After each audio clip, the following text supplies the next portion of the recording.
Superou o Verín a domicilio por un A4 remontando na segunda metade. Estas son as imaxes dese encontro. O 1-0 chegou no minuto 4, o tanto foi de Oli. Oli está en forma, leva 4 goles nos últimos 5 partidos.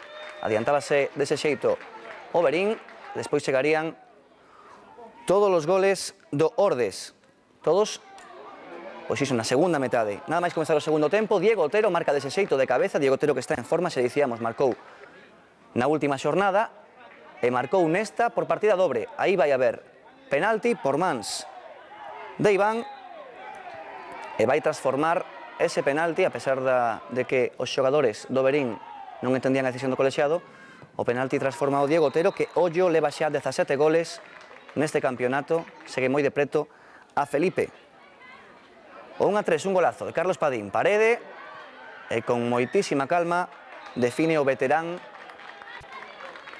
que segue tendo a mesma clase de sempre, marcándose 1-3 no minuto 79. E no último minuto de encontro, pois todo queda en familia, o Curmán de Padín, Chiño, vai pechar o marcador co definitivo 1-4. O Ordes, xa dicimos, está a 8 puntos do quinto, e ollo que a próxima xornada recibe o Ourense.